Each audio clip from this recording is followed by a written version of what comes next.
Okay, I'm gonna start this video by taking three examples.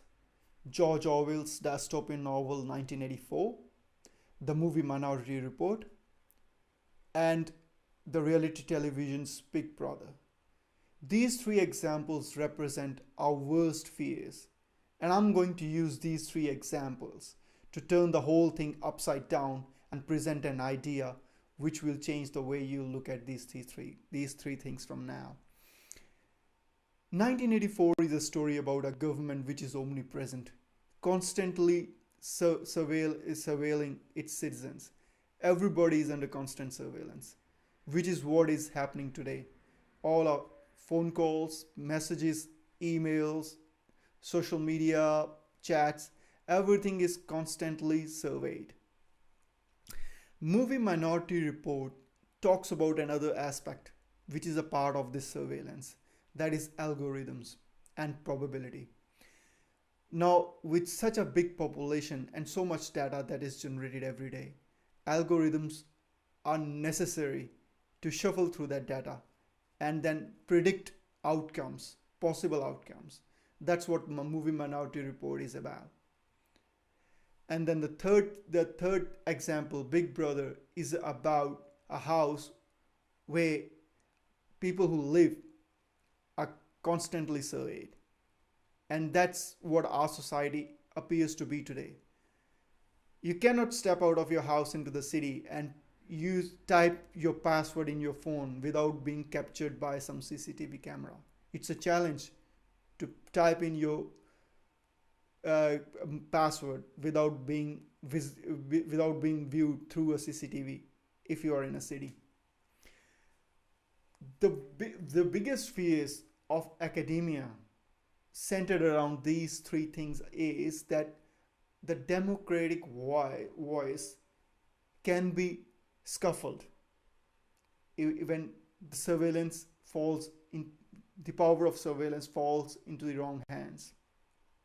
Now let me make the statement that I'm gonna uh, move this video around. What if I told you that we are going to use these methods in our future democracy to subjugate the people that we will appoint to administer our societies, as if like in constant surveillance? We will put the people that we appoint in Big Brother houses and make them work from offices which are like Big Brother, houses made of glass. Sounds a revolutionary idea, isn't it? Let's get to that. But before we get to that, let me start by first thing, stagnation. I always say that the only thing that grows on stagnant water is algae. Stagnation leads to deterioration. Democracy stopped evolving a long time back. It is deteriorating fast. Now, last year, studying one of the subjects in law, I think it was constitutional law, one of my lecturers was telling us how our society has evolved from the sovereign societies. In sovereign societies, the king was the boss. Whatever king wanted, he made it the law, and everybody was under that law. So the hierarchy of that society was the king was at the top, the law or the constitution of the land was under the king. King could do no wrong at the law, and people were at the third level under that constitution. Then democracy happened, and democracy changed the character of the king, in the sense that king and king's court converted into the head of the state, which could be a king or a queen, like in case of constitutional monarchies like England and Australia, where the nominal head is still a queen. And then, rather than king's court or queen's court, it's the parliament, which is made up of elected representatives. And the second thing that happened in this evolution process was that the king and king's court that became head of the government and parliament, they were brought one rung down the hierarchy. The constitution became supreme. At the second level, came to be the government, and people are still at the third level. Now, I want to take this evolution one step further, but only one step further. The one step further that I want is I want to alter the character of the government further. Right now, we have government of representatives. I want to convert it into administration by appointees. I'll get to that in a moment. And I also want to bring that administration one step further down the hierarchy, which is at the third level, so that we have constitution at the top, people at the second level, and administration of appointees at the third level, which is the natural next step in the evolution of democracy. However, there is one caution that I want to add over here. This thing naturally leads to the next step of evolution, in which the people go above the constitution and constitution comes under people. How will that happen? When people will become more powerful than those who are running the administration, people will have the power to alter the constitution. But the moment that will happen, constitution will become very fluid. People's rights will no more be fixed anymore. People will keep changing constitution whenever they want. The result would be that the people would go on top and the constitution will come at second level. And this would be the degradation of society. And if we are not careful, this will happen very rapidly, and it will very rapidly degenerate further into the next level, next step of evolution, which will take the society back to the sovereign state. How? When people will become more powerful than the constitution, there would be a group of people which would be strong enough to subjugate everybody else by physical force, and then that group of people will become the ruling class. And once again, we'll be back to the sovereign states where king will be on top, king's law will be at level 2, and everybody will be at the lower level. So the degradation will start.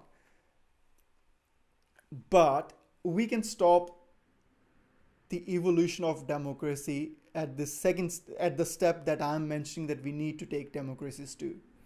Now, how is that going to happen? When today, and actually this explains why administration by appointees is better than government of representatives. Now today, we elect representatives. We elect them to rule us, and we have no control over what they do once we elect them. They decide what is good for us, and then they make those laws. And that constitution still stays the supreme. The laws are connected to that constitution, and we are under those laws.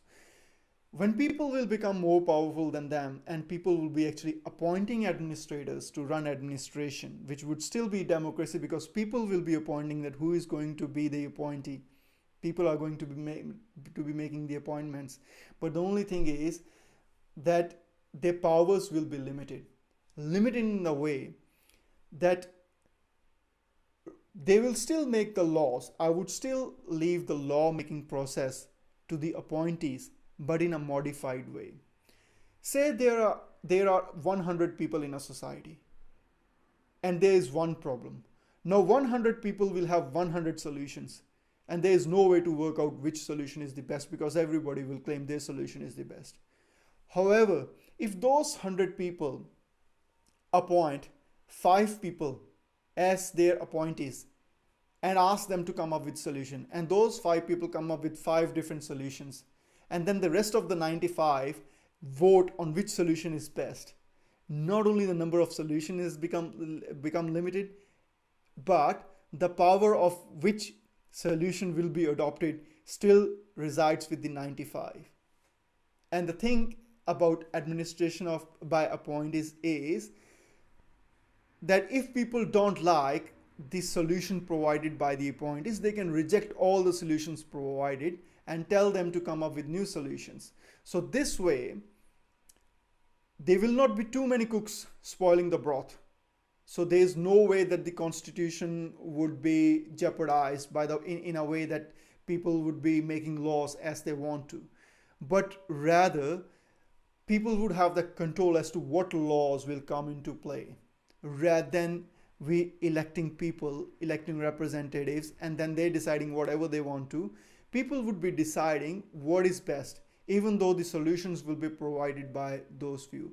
So the control or the power with, which now rests in the representative government, that will shift to the people, although the law making would still be done by the appointees.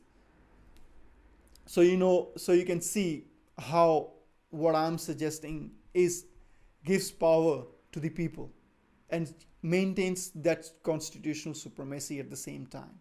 This will make sure that our democracy evolves into a better form, and of course the constitution remains supreme and society won't degenerate, like I've just mentioned earlier.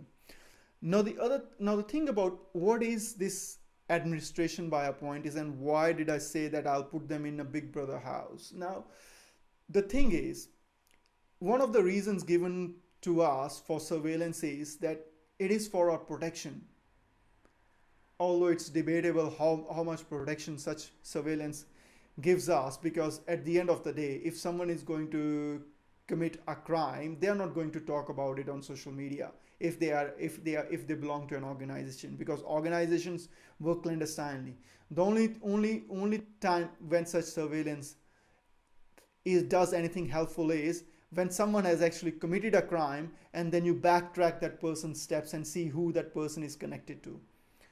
However, the thing is, if we 99% of people are ready to accept 100% surveillance because it makes us feel safe, why should our representatives not be ready to live in houses like Big Brother, and work from office like Big Brother office, where they are under constant surveillance, so that we can be sure that they are working in our best interest and they are not corrupt? The reason is the same. The reason that is being given to us today for this surveillance, I am using the same reason to put these representatives in Big Brother houses in constant surveillance. However, that would be easier done when we will have a one borderless world, where there are no such thing as national interests at stake or things like that, where everybody is just living in one world.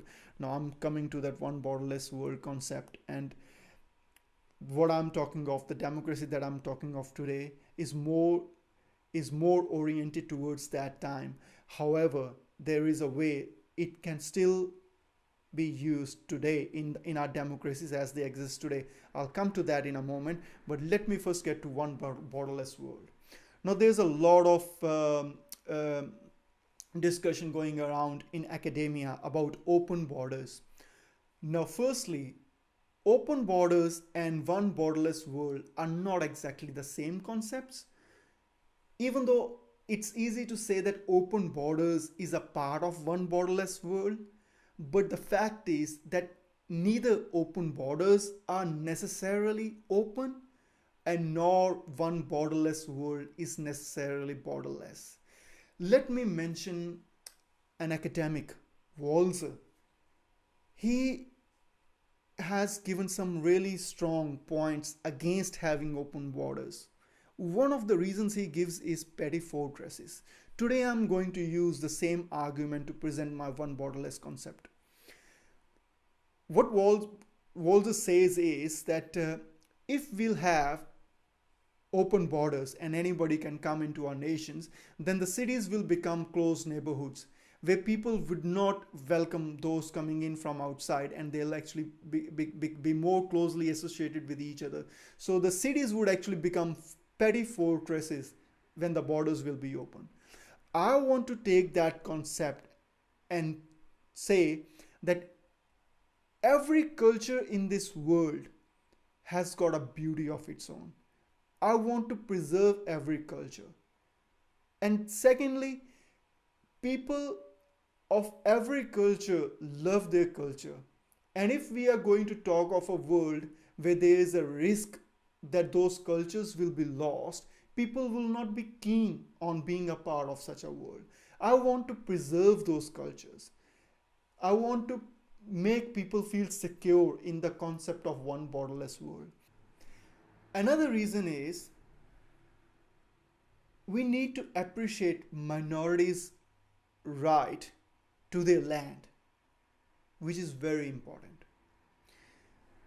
So when I talk of open borderless world, I'm actually talking of small states, each small cultural centers, I should say, in which each in a world where each center is autonomous within itself. But the world is one borderless world, because imagine a world where there is only one army, and we'll still need an army because there will always be non-state actors who would want to create trouble, who would want to usurp the power just because they want to rule. So we'll always need an army. And besides, when we'll have one borderless world, we'll have an opportunity to explore space in a different way than what we are doing today. So we'll always need an army. But imagine a world where there is only one army. No one is invading no one's land. I will get into more details of these concepts in one of my other videos in this series. But the thing is that I want petty fortresses at a bigger scale. Walzer was talking of petty fortresses at city level. I'm talking of petty fortresses at, say, a state level, having culturally alienated states in a way, but still connected in a way. The world is open because if you are a tourist, you can go anywhere.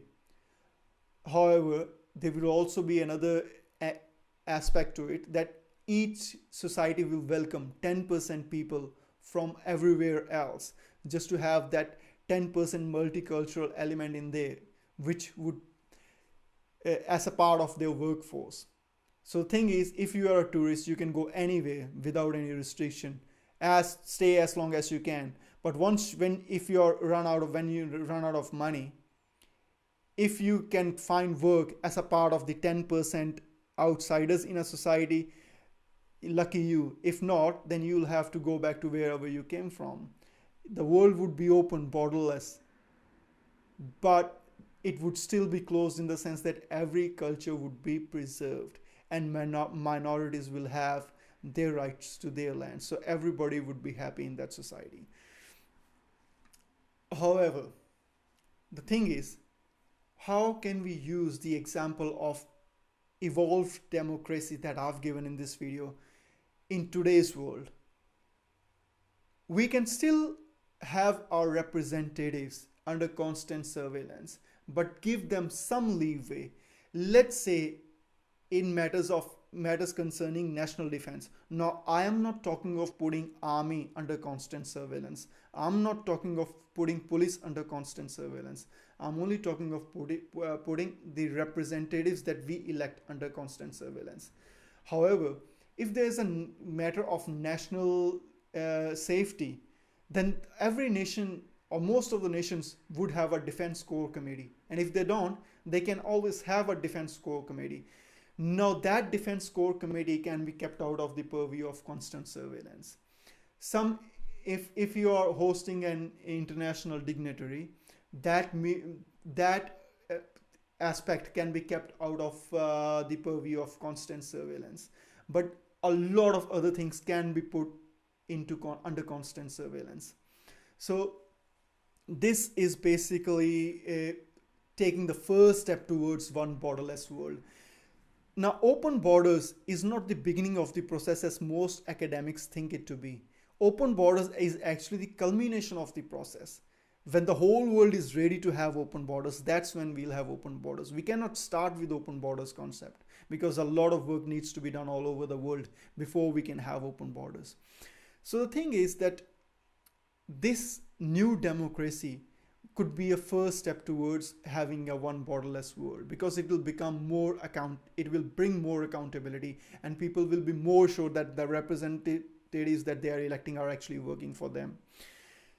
So, of course, which things need to be kept out of the purview of constant surveillance? That is something which needs to be worked on, perhaps by academia, more thought is needed, but it doesn't mean that it cannot be brought in.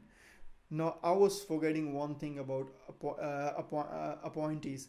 Let me mention it over here now.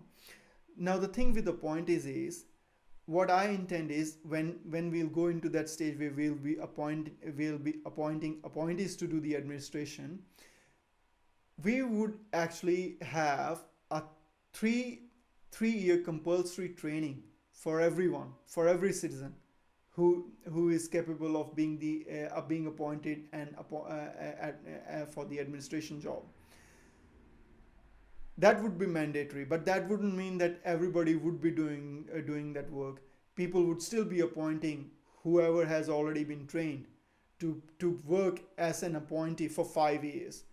In those 5 years, that person will live in that big brother house, work through that big brother office.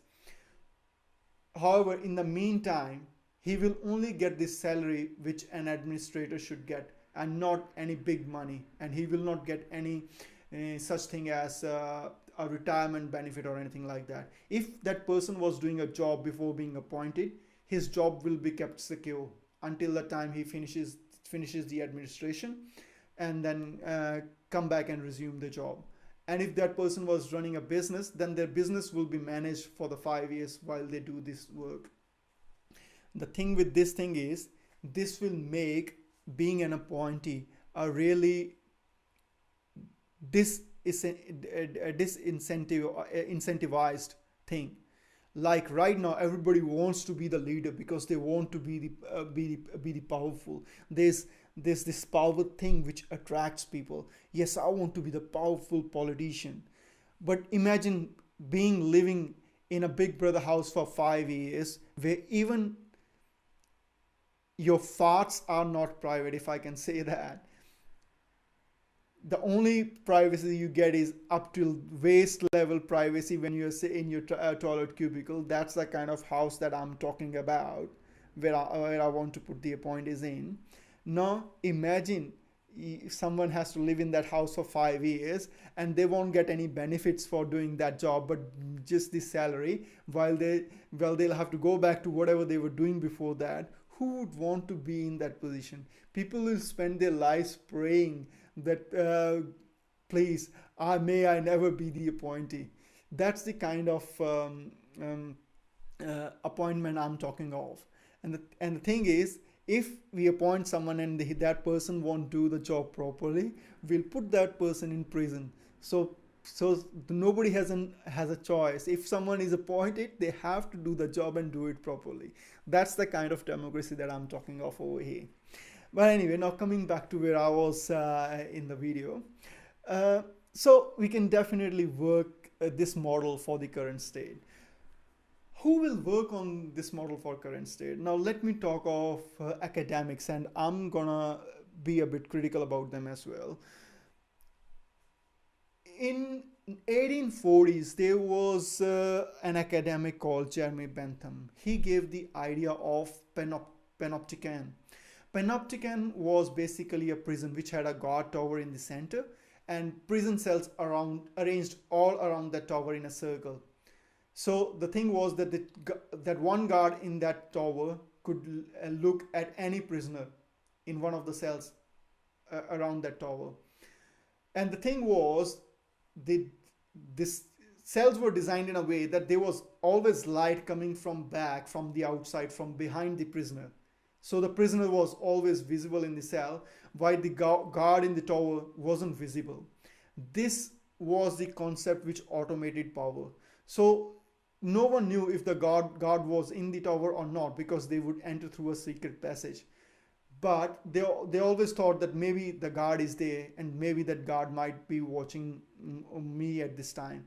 So that way, people used to behave themselves. So the power, the authority became automated. So this was the concept of automation.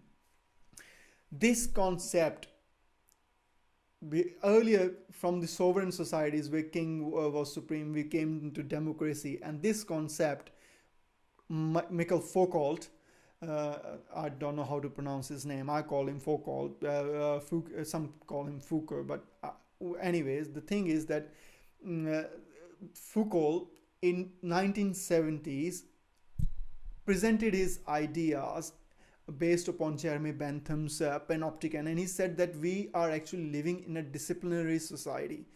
He called this society as panoptic society, where we are being constantly disciplined in various ways. In around 1990s, late 1980s and early 1990s, Deleuze said that we have actually moved from that disciplinary society to a society of control.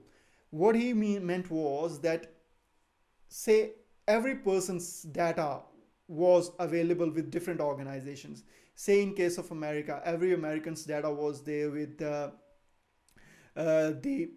with the human resources department, which managed social security, and then their data was there with the hospital that they were connected to, or the medical insurance that they had.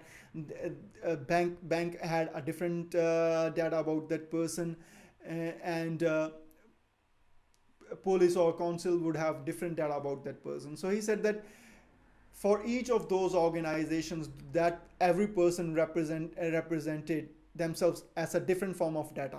So an individual could be broken down into different types of data. So he called individual or individual. And he said that all these departments are actually interconnected. And he called this connection as rhizome.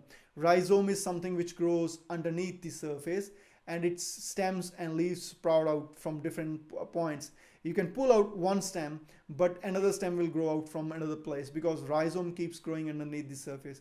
Because all these departments were either government controlled or under government influence, all the data that these departments had was interconnected. So an individual was not only living in a society where he was constantly surveilled by different organizations, like health department keeping a check on his health account, and social security department keeping a check on his other accounts, but they were also interconnected. Harcourt, Professor Bernard Harcourt from Columbia University, his book Exposed came out last year in 2015. And he says that we have actually moved on to expository society, where we are not just being surveilled, we are also exposing ourselves willingly. We are posting our pictures on Instagram, we are posting our views on Twitter, so on and so forth. We are exposing ourselves. So we have actually become an expository society. All that's well and good, but the thing is, how does all that translate into the future? At all these stages, the academics were busy in analyzing what has happened rather than analyzing what should happen from where we are. The thing is, while Professor Bernard Harcourt is discussing that we are exposing ourselves, the people who are surveying us, the surveillance machinery, they have actually progressed beyond that. They are not thinking of how we are going to manage the data, how we are going to survey people. They are thinking of how are we going to affect the way they behave. In fact, they are not even thinking of that. They are actually putting different experiments into work. Like Facebook did a mood experiment. And take the example of the US elections that are around the corner. There are people who support Hillary Clinton simply because she's a woman and they want a woman to be the president. Nothing else matters. Then there are people who support Bernie Sanders because he's an anti-establishment guy. Then there are people who support Mr. Trump because he's anti-everybody who's not American. And then there are people who support Ted Cruz because, he's the conservative. But the thing is, what is actually happening is people are being divided and inspired in different directions by using different sets of information. While we are discussing how we are going to manage this, what this big data is, while academia is going overboard with big data, which I say is overrated, and if you will continue your research on data, you will realize that big data does not actually provide us as much answers or as much solutions as we actually need, because it is overrated, contextualized. But the thing is that those who are using this machinery, they have actually progressed beyond that. Now, the worst criticism that I can make right now is that if you take the academics of last 100 years, I'm not even talking of last 10 years, I'm talking of 100 years. You take the academics of last 100 years and put all their life's work on one side of the scale, and then you put this 20-30 minute odd video that I've made today in the other side of the scale. This video will outweigh them all for the uh, amount of work the message in this video can do than all the messages written in those piles of great work. What are you writing for? Are you hoping that 20,000 years from now, or many centuries down the line, human posterity will say, "Oh, hail the Cicero, the Aristotle of 21st century or the 20th century"? What use would that be if your work hasn't actually percolated down to the ordinary man? Occupy movement. It was the ordinary man which was the power of that movement. Any freedom movement you take, any political assembly you take, it's the ordinary man. The crusade against corruption in India, the strength was the ordinary man. But if your message is not reaching to that ordinary man, you are wasting your time and energy. The biggest problem is academics don't write in English. I'm sorry, even when you write in English, you don't write in English. An ordinary man who's born in an English society, who has lived all his life in English society and who only knows English, even that man cannot pick up your work and read more than 2 paragraphs before chucking it in the bin for good and never returning to it. What's the point of writing such things? Whose accolades do you want? Okay, that's a lot of whinging for the moment, I would say. But the point is, academics need to get their act together. Now, just to quickly end this video, or actually no, I'm still not gonna end this video anyways, but anyways, to quickly refer to 2 things which came up in one of the subjects when I was that I studied last year in migration law and policy. We were discussing this one borderless world concept and or open borders, and there were a couple of suggestions made that who will replace our governments. One of the suggestions was United Nations. I do not support United Nations at all. First of all, United Nations has never done anything for minorities. Its United Nations policy is wait and watch. When LTTE was strong, United Nations did nothing. Ultimately, the Sri Lankan army became strong and wiped it off. Did the Tamils get any of their rights? The Tamils are still at the mercy of benevolence of the Sri Lankan government, something which they already were before LTT decided to take the matters in its own hands. Did United Nations do anything for the Tamils? No, they don't even get refuge around the world. They are arriving in ships and they are being turned back. Take the example of Palestine. How long have the Palestinians been fighting for a state? Has United Nations provided them a state? United Nations was an organization set up by the victors, just like the earlier League of Nations. League of Nations failed because it wasn't going to work, because the nations that created that league, they were not interested in its working. Same is the case with United Nations. To give you 2 examples, United Nations sent arms investigators to Iraq, and then one of the reasons that is given about why Saddam Hussein kicked the weapons inspectors out was that they included CIA spies. Take the example of polio eradication campaign in Pakistan. Rather than sending people to eradicate polio, they send in CIA spies to track Bin Laden. What happened in both the cases? Neither Saddam Hussein had the weapons, nor Bin Laden was information about him was provided by any of the people they sent. But in both these both these instances, United Nations nation reputation was sullied. Why was it sullied? On one hand, it does nothing for the minorities and sits and watch, and then on the other hand, it actively allows a certain way of dealing with its things. Now, not going to criticize any side over here, but the thing is, an illegitimate reason can sully your legitimate efforts. I used to support UNICEF, but I don't anymore. I would rather support a local organization, local charity organization, because I can oversee their work and I can actually be a part of that organization by volunteering for it. United Nations is like a five-star agency. Why does it have so many brand ambassadors?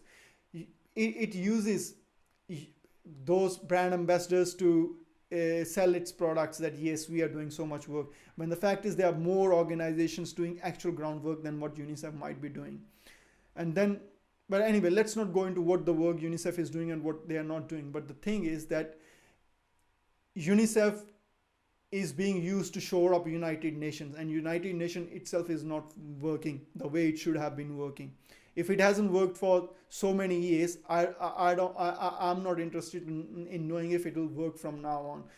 But the worst part is you cannot dismantle United Nations and start a new agency, because it would have still have the same ailments, because it's not the organization, but it's the people behind the organization who are corrupt. So the thing is, the bottom line is, I do not want United Nations to be running a one borderless world. No, not recommended. The second suggestion was about a European Union. Now, a European Union has done nothing to improve democracy, nothing to evolve democracy. European Union is just a political merger of smaller political entities into a bigger political entity. All the new rights, like human rights, etc., that come, they have come not to improve the democracy, but to make the societies more efficient for the corporations. You think socialism has ended? You think socialism has lost? Socialism is coming back in a much more potent and much more sinister form than it ever was. I call it corporate communism. When this current direction that capitalism has taken, when this will reach its zenith, the control of your societies would have ended up in the hands of a few corporations. You say socialism is a society where everything is owned by the government and people only get jobs. How is that society different from a society where a few corporations control all the opportunity and everybody else only gets a job? Capitalism is not about providing job to every person. Capitalism is about providing every person an opportunity to succeed. If a person cannot start from a scratch with an idea and hard work and make it to the top, then it is not capitalism anymore. Opportunity does not necessarily mean a business opportunity. It could also mean a job opportunity as well. But opportunity is something which defines what your society is. If opportunity is freely available, you have a free society. If opportunity is restricted in some way, then the society could be a sovereign society, could be a socialist society, a communist society, could be anything else, but it cannot be a democracy. And capitalism is not the same as monopolization or imperialism or corporate culture. Capitalism is about believing that every person should get an equal opportunity to succeed equally. European Union is not about that. Take the example of Greece. Now, I'm not going to criticize Mr. Tsipras as a person or at an individual level, but I do want to say one thing. Mr. Tsipras has been a general who motivated an entire nation into an army, led it to the battlefield, and then surrendered without firing even a single bullet. The entire army was ready and willing to die. Mr. Tsipras wasn't ready to take blame. The thing is, history can be written by both weak decisions as well as strong decisions, but glory is only made by those decisions which change the course of things. Mr. Tsipras failed to take that decision. And now the problem is, Greece example has become an example of weakness for other nations to follow. If another nation in the European Union was in same state as Greece, they will look at Greece and say, look, Greece got nothing out of all that hoopla. Let us not go down that road anyways. Every time we make a weak decision, we lose our will to fight. We lose our guts. It wasn't just the people of Greece that lost because Mr. Tsipras didn't make the decision that he should have. People of Greece were ready to go as far as it would have needed them to go. But Mr. Tsipras didn't take the decision. But it wasn't just the Greeks who lost. It was the whole world that lost. The whole world lost because that has become one example not to look up to. I am living a very hard life. Not because I don't have an easy exit. I can make an easy exit, but I don't want to. Because the glory that I seek will only come from living it the hard way. And I am living it and I'm fighting it the hard way. Because I want the glory. Exit is for weak and I'm not weak. Anyway, it's gotten too long. I'll leave you guys with that. Thanks for watching.